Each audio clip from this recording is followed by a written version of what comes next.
My name is Shahira Kadir, and for years I held Islam as the ultimate truth. It was my rock, my identity, my whole world.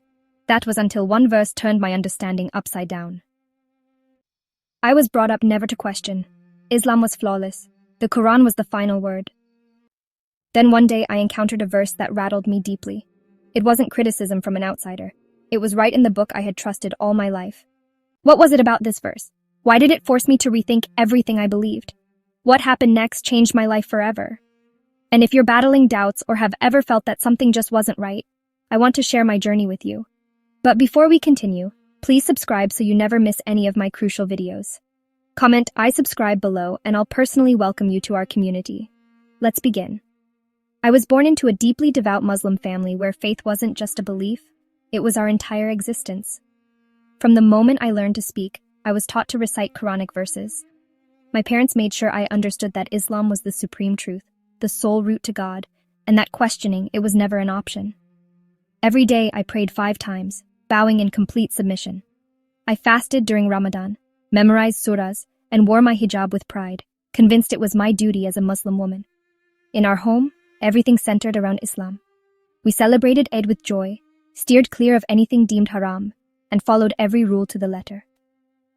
I found comfort in the routine, the certainty, and the sense of belonging that came with being part of a greater ummah. I never once thought to challenge what I was taught. Islam was infallible, beyond question, and I was certain I possessed the truth while everyone else was astray. I remember looking upon Christians, Hindus, and atheists with sorrow, believing they were misguided for rejecting Islam's truth. Whenever doubts tried to creep in, I silenced them with more prayers and Quran recitations. Deep down, I truly believed Islam held every answer. At least that was my conviction, until everything shifted. It happened on an ordinary day, one I never expected would alter my life's course. I was in my room, leafing through the Quran as I had countless times before. But this time, my eyes landed on a verse I'd either never really noticed or never truly contemplated. There was something different about it, as if it was demanding my full attention. The verse, from Surah An-Nisa 434, mentioned that men are protectors of women, and in certain cases even permitted a husband to strike his wife. I read it over and over. My heart began to race. Strike them. Those words stunned me. I had always believed Islam to be a religion of peace, upholding justice, especially for women. Yet here it was, allowing a husband to hit his wife. I tried to calm myself, wondering if I was misinterpreting it, or if the translation was off. Perhaps there was a deeper meaning that scholars understood, but I didn't. I hurriedly searched for different interpretations, hoping to find an explanation that would soothe my troubled mind. But regardless of the source, the message remained unchanged. Some scholars softened the language, suggesting it meant only a light tap, while others defended it as a necessary measure for discipline. Still, deep inside I felt something was gravely wrong. I longed to dismiss what I'd read, to push it aside like other challenging questions, yet this time I couldn't. The more I thought about it, the more uneasy I became. If Islam truly honored women, why would it allow even a slight act of violence? How could a just, merciful God sanction this? And if I'd ignored this verse for so long, what else had I overlooked? That was the moment the first crack formed in the foundation of my faith. Once that crack appeared, it only widened. I couldn't keep my doubts to myself. The weight was too heavy, and I needed answers. So I did what I'd always been taught. I reached out to those deemed more knowledgeable. I first approached my mother, carefully choosing my words so as not to sound doubtful. "Mama, I read something in the Quran today about husbands disciplining their wives. What does it really mean?" She barely looked up from her task. "It means exactly what it says. A husband has authority over his wife. If she disrespects him, he has the right to correct her." Her casual reply sent shivers down my spine. I pressed on. "But why would Allah allow a man to hit his wife? Doesn't that conflict with justice?" Finally, she looked up and said, "Shahira, you lack understanding. You're too young to question these matters. Allah's wisdom is beyond us. We must simply obey." That answer wasn't enough. I needed more than blind compliance. So I sought out an imam after Friday prayers, hoping he'd provide a deeper insight. "Sheikh, I read Surah An-Nisa 434, and I don't understand why it permits a man to strike his wife." He smiled patiently and replied, "Sister, don't let Western ideas confuse you. Islam grants women rights like no other faith. This verse isn't about abuse, it's about discipline. And even then, it's a last resort, meant to be symbolic rather than harmful. Trust in Allah's wisdom." I nodded politely, but inside I remained uneasy. If it was truly about discipline, why involve any physical force? How could a loving God endorse even a symbolic act of violence? No matter how much I longed to be reassured, his answer just didn't settle my heart. I continued to ask, hoping someone might give me the reassurance I craved. But every response was the same. You don't fully understand. Trust in Allah and don't question too much. They told me I was thinking too much like a Westerner. Islam is perfect, and my doubts were nothing more than the whispers of shaitan. Yet deep inside, I knew it wasn't shaitan. It was my own conscience, the truth trying to break through. And the more I searched for answers, the more I realized that something was deeply amiss. That troubling verse was only the beginning. My mind overflowed with questions I'd never dared to ask before. If that verse could unsettle me so completely, what other parts of the Quran had I ignored? Who truly authored the Quran? Was it the unaltered word of God, or a product shaped by human hands?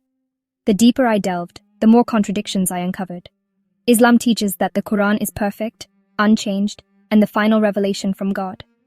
But if that were true, why do multiple interpretations and even contradictions exist? Why do some verses preach peace, while others seem to sanction violence? How does Islam claim to honor women while permitting their subjugation? And then there was the question I never imagined I'd ask.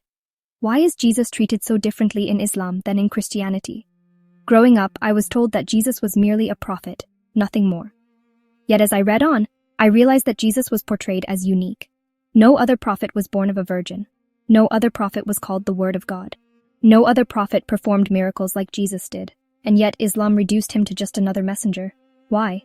I couldn't stop researching. I began reading Christian texts and comparing them to the Quran. I listened to the testimonies of former Muslims who had embarked on this journey before me. These were individuals who had once believed as I did, but who had discovered something greater. I listened to Christian apologists explain the historical accuracy of the Bible and present compelling evidence for Jesus' divinity. The more I learned, the more the very foundation of Islam began to crumble beneath me. What if I had been wrong all along? What if the truth I clung to wasn't the truth at all? I reached a breaking point. The weight of my doubts, questions, and fears became unbearable. If Islam wasn't the truth, then what was? Was there even a God? The thought of abandoning everything I'd ever known was terrifying. My family, my community, my entire identity was wrapped up in Islam. To leave it would mean losing everything. Yet deep inside, something stirred. For the first time, I allowed myself to truly seek the truth. Not just to defend what I'd been taught, but to open my heart to whatever truth might be. I whispered a desperate prayer, unsure who might answer. God, if you exist, reveal the truth to me. Then something happened that I'll never forget. One night I had a dream so vivid and real that I awoke trembling. In the dream, I wandered in complete darkness, unable to find my way. Fear gripped me as I felt utterly alone. Then, in the distance, I saw a figure bathed in a light so brilliant and pure, it cut through the darkness. As he approached, I felt an overwhelming sense of peace, love, and safety. I tried to make out his face, but the light was too intense.